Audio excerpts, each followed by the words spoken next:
I'm saying that as a Grandma, grandma. can I start cheating in height? Yeah, well, I don't know.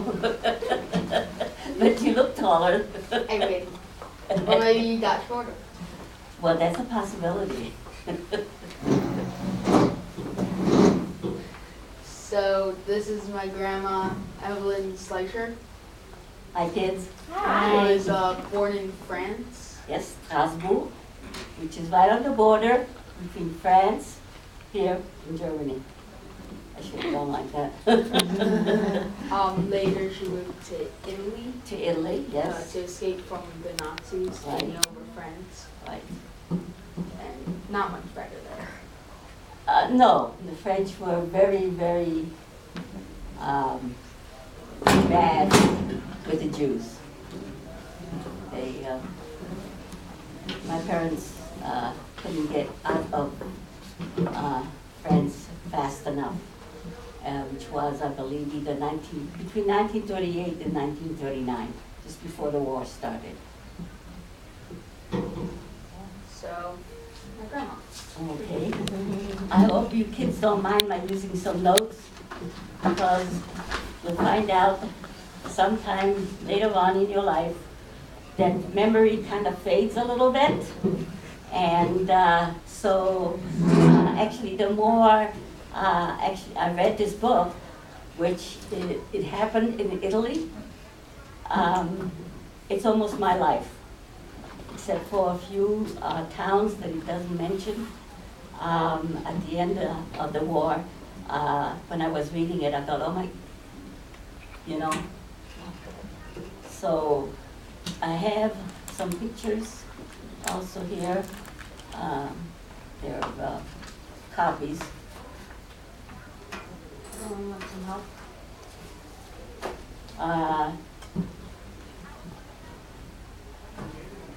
The pictures have numbers on them, and it also has them down here, so you can see my father was number 8. Okay, so I've got 4 of them at least. So if you want to pass them out, Alex, maybe kids can see them. Okay. Yeah, and also on the second picture.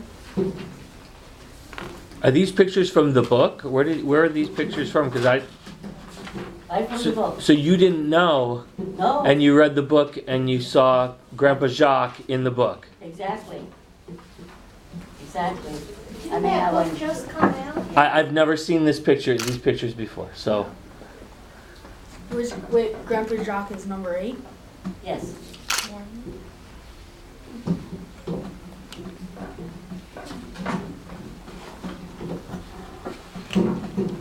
And this one picture, unfortunately, does not have names except for one. So I was trying very hard to see if I could find a picture of my brother and myself, but I didn't have time to actually. I wanted to look at them with a call it magnifying glass, and I didn't have time this morning. So someplace here is, you can see all the other kids here that were in that concentration camp, which is called Ferramonti Tarsia, Ferramonti di Tarsia, which is in the southern part of Italy. I don't know if you've ever seen a map of Italy. I'm sure you probably have. Okay. And most of the time that comes from this book was in the south part of Calabria, which is like a province or a state. And a lot of it goes on in the city of Cosenza, which is depicted here. The dot has it on there. So, okay. I hope you'll pardon me with my notes again. But I thought it might be a little bit better. Shows that you're really prepared. It's really wonderful. I tried. Okay. I do not remember any time when I was in France, in Strasbourg, city of my birth, until about 1938, 1939. For whatever reason, I became very, very ill. I had about 4 or 5 different childhood diseases at one time. And so I was in the hospital and I was quarantined. I was not allowed to see anyone except for the nurse or the doctor.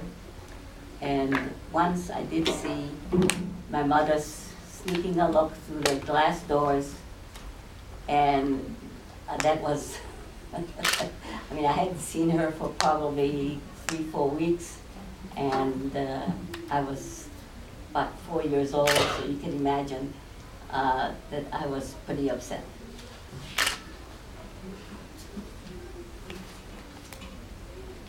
I have a brother who's still alive.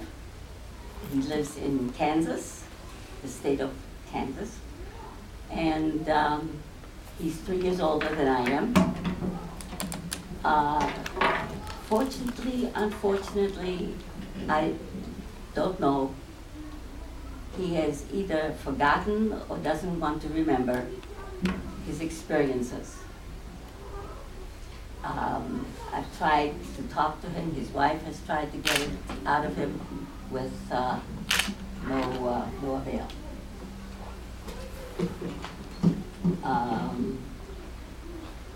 My first recollection is being in Piedamonte d'Italia, as I mentioned. I remember a river at a small beach, and I learned how to paddle.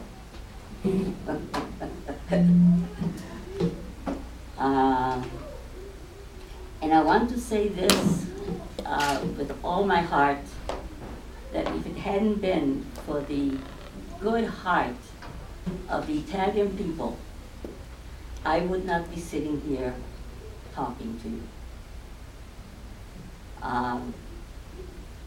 There were some 4,000, I believe, Italian Jews who were transported to Germany, to Auschwitz, and Theresienstadt, Buchenwald.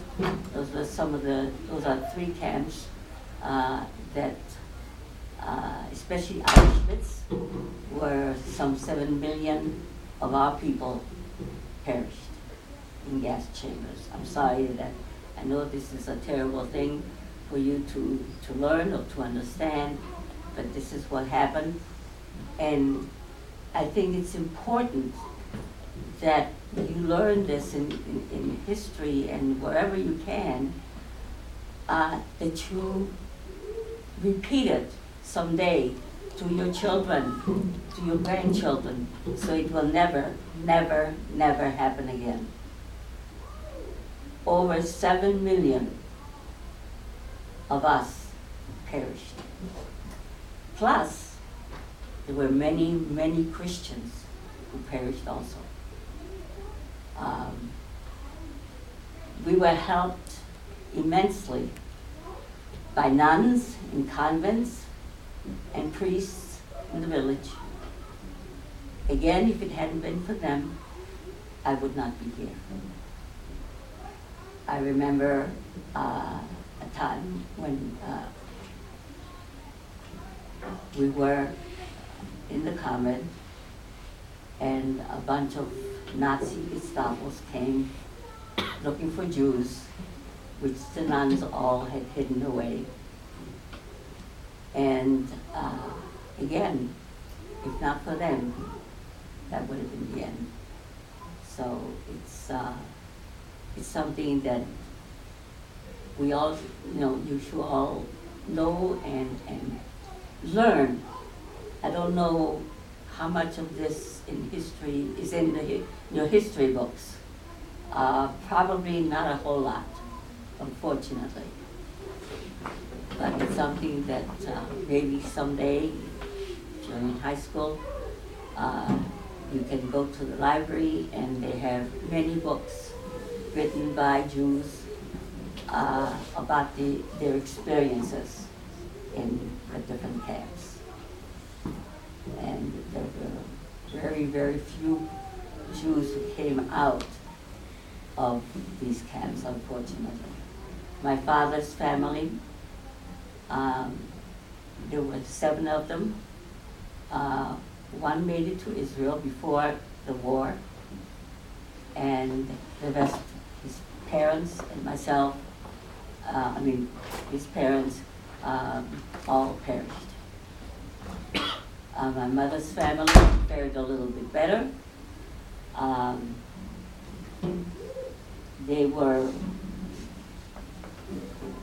want to mention one thing, that in Europe at the time, there was a big difference between a person with little wealth and a person with a lot of wealth.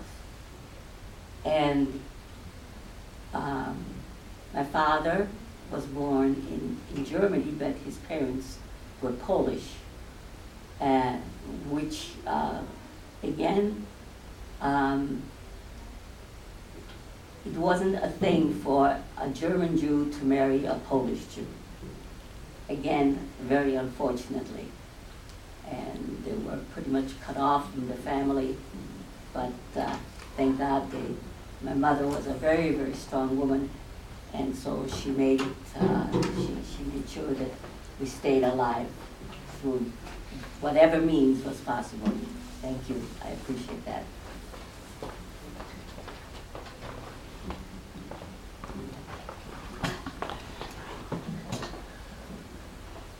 My father was a pharmacist, and my mother had also gone to college. As a matter of fact, she took 5 years of English. So when she came to this country, it's not quite the same as learning a language in the country, but at least she had a smattering of the English language, which helped us a lot. Because I used to say yes when I was supposed to say no, and no when I was supposed to say yes, and I got myself into a lot of trouble, especially in school. Did you do your homework?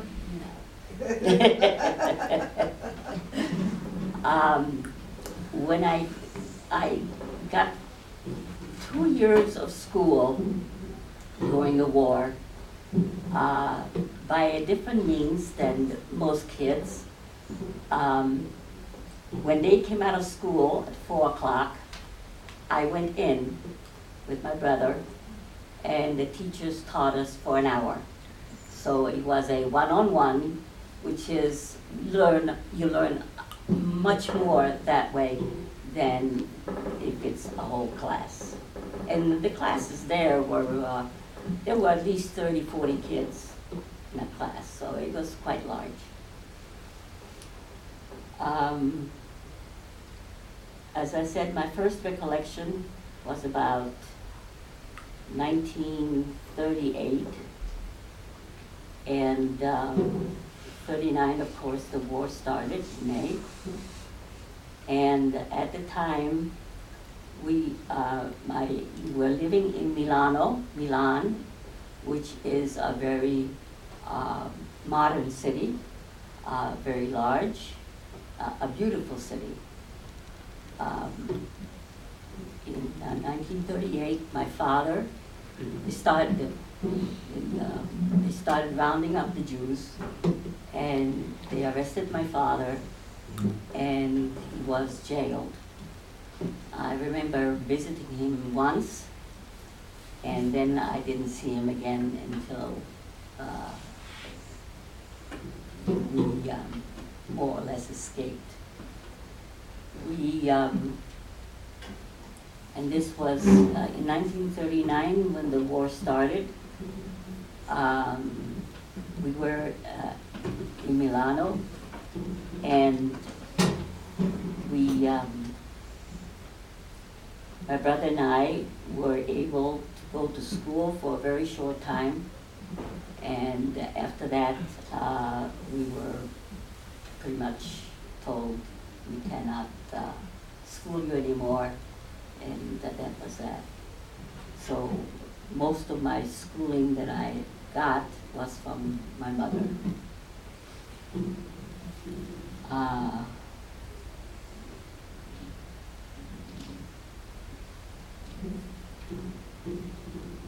I remember going from Milan to a place called Civitella del Tronto. Civitella is named for a small city, and Tronto was the province where it was.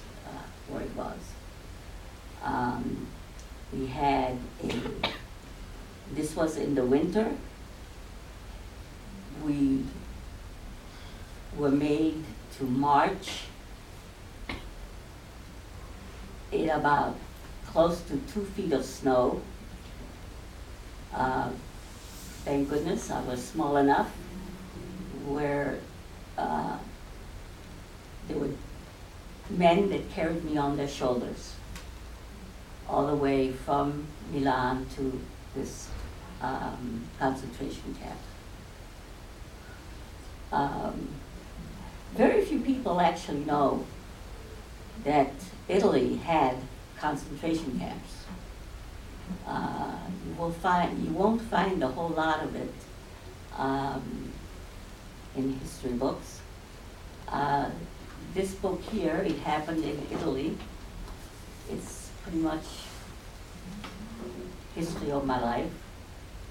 In the back of it, if you ever are interested later on when you start reading, or you can pick up one of these books that they mentioned in the back, and you can learn a lot more from that than from any history books about the Jews in Italy.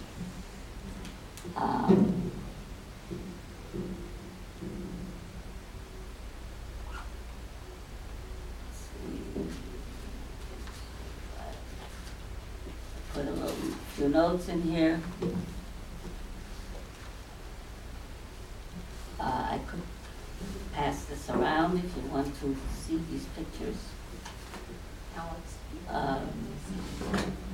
The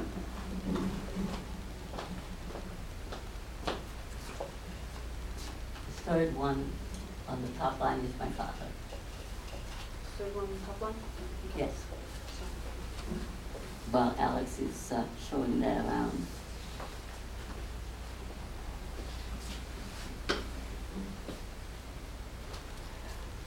After September 8th of 1939, Italy was occupied by the Germans. They came through the Brenner Pass, which I have another map here.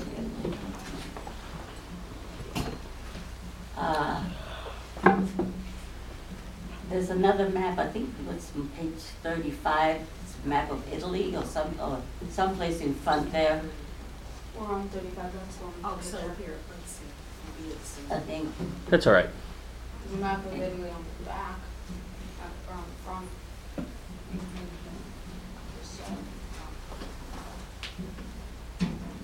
You mean the one you showed us in the beginning? Yeah, that first map. Okay, this one? Yes. Thank you, Alex.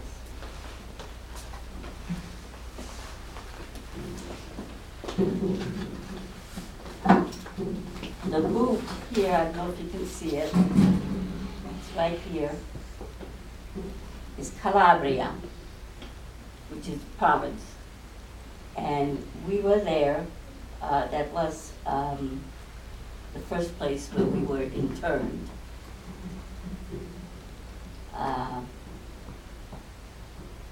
Cosenza, the city, we were there for a short time. And again, and I will repeat this because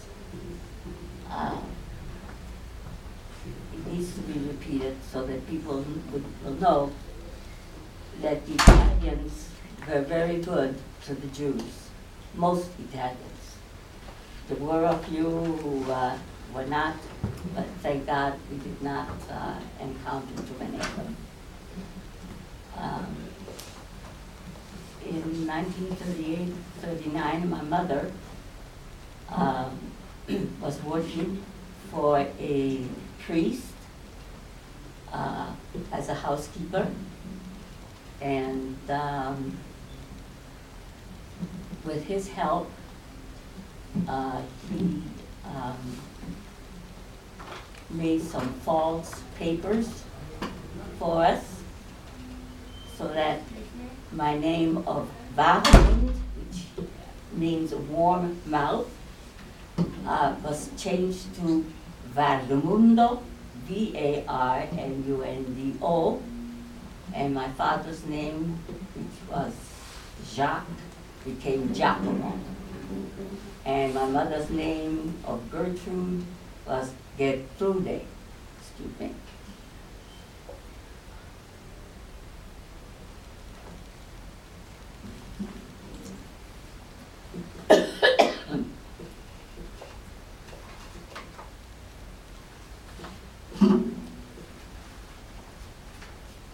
Okay, you saw that picture. Excuse me.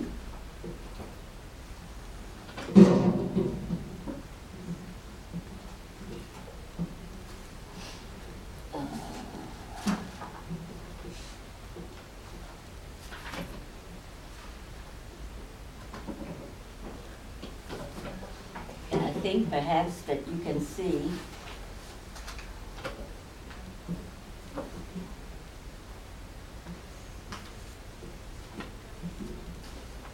this part of Italy, and where the big Jewish star, the Mogador is Cittella del Tronto, which was the first camp that we were in, and where we met up with my father at the time.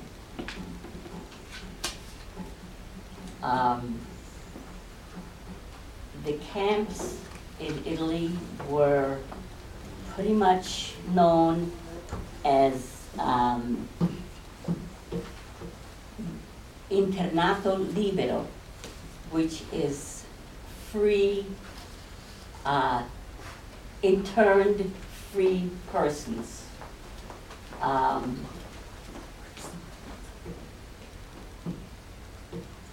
In most of our time during the war, we're always under the auspices or under the Carabinieri, which is the police, the Italian police, and we were under their jurisdiction, and we had to sign in the morning and at night again, so that they would be sure we were still there. And they kept a very close eye on us, so that escaping was fairly difficult. A few did.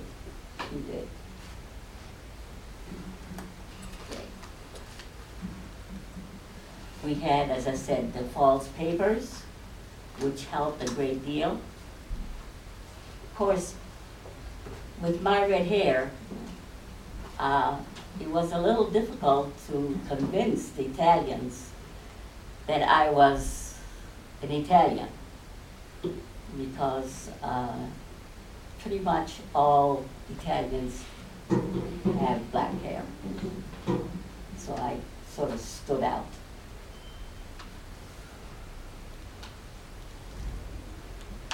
I think one of the funny things that I can remember, and my son Sandy here likes to tease me about it all the time. My brother had a little verse that went like this, or maybe you can tell it. 3, No? 2. Well, I do it to music. I made a little song out of it. Okay. It's Evelina Contadina, contadina, con le zampe di gallina, col vestito di velluto, Evelina, ti saluto. Translation. Okay. Evelyn, with the feet of a chicken, with her velvet dress, Evelyn, I salute you.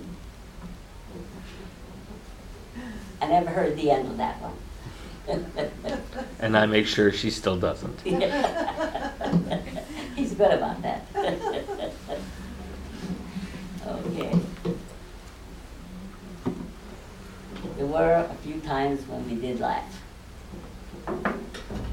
Not too many, but okay.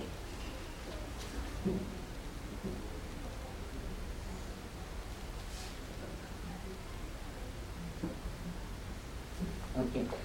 From Civitella, from Fremonti Tarsia, where my father was interned, and then they got the rest of the families, and we joined him there.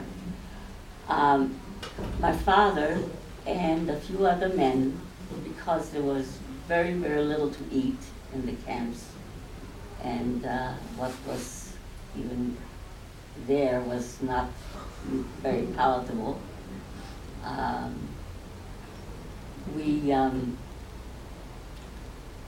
My father and these men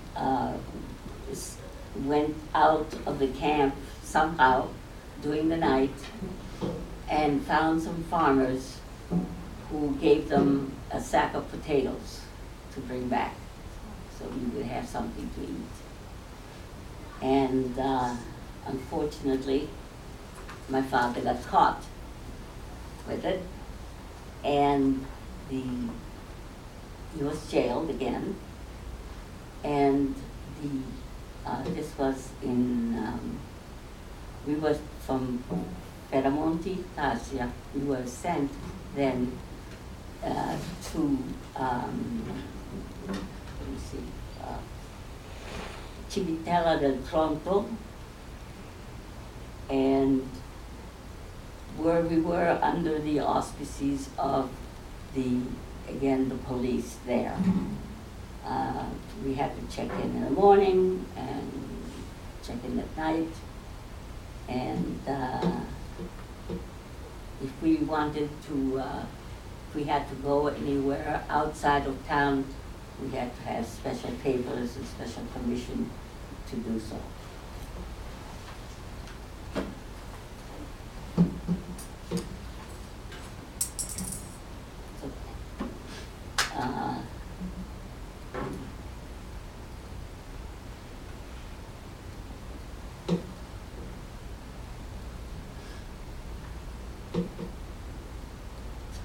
We, from the camp in Piemonte, and we were sent to this little town where we were pretty much left alone. Again, we still had to check in, and I remember one time I had couple of bad teeth and needed a dentist. There was none in the town there, and so we got special permission to take the train and go to this other town to get them repaired. On the way there, I almost got myself into and my family in a whole lot of trouble, because I was sitting, there were 2 Gestapo Germans on each side of me. I was in the middle. My mother and my brother were on the other seat. And the Germans were talking to me in German, and at first I thought I didn't understand a thing. then somehow I forgot, and I answered them in German, and they looked at me like, you know, whoa. And my mother is sitting across from me going, which meant, excuse me, shut your mouth. Which I did quite quickly after that. We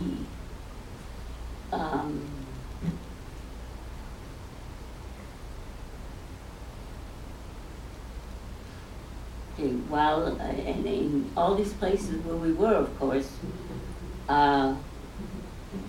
we were indebted to this day, actually, to the people who helped us. And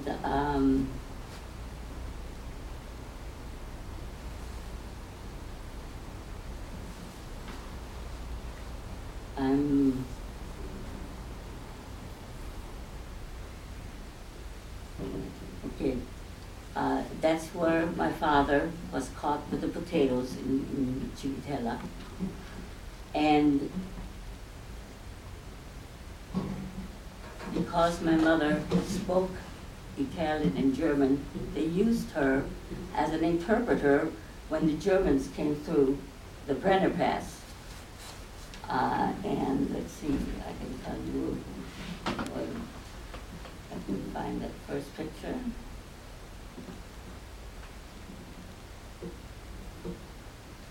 There we go. The Brenner Pass was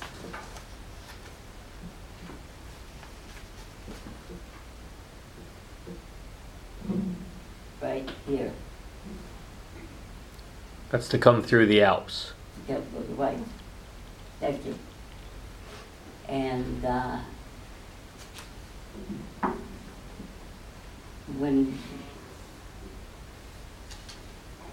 so we were not very far from the German border. So they took you all the way back up north Yes, for that. right. And this was again with the Italian trains, which at that time did not run on time, and you never knew who came on board. So it was a pretty harrowing experience.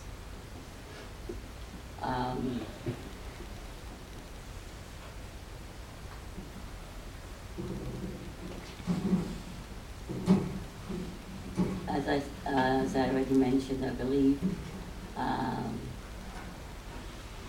I had 2 years of some schooling from the nuns in the convent, and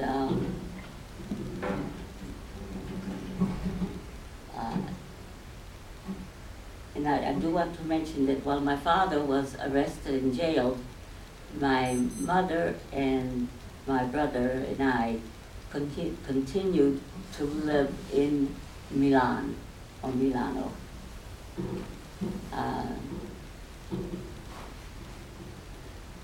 From Milano, when my father was moved, we fled to Cosenza and Fiume, and from there Cuerovas, and then San Vito di Cadore, which pretty much takes up a good part of Italy.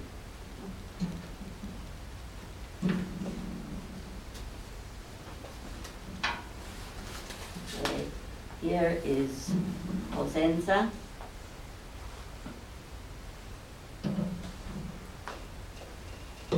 And we fled from this area all the way north to Milano.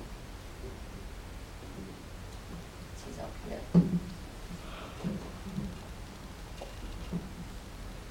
So it was quite a distance actually for us to have to travel. be safer than we would have been had we stayed south.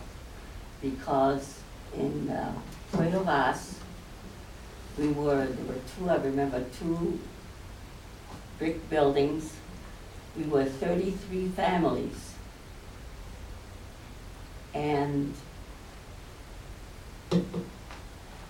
when the war was over, my father borrowed someone's bicycle and he paddled all the way back to and went through Puerto Vaz, where he found out that out of the 33 families that were there,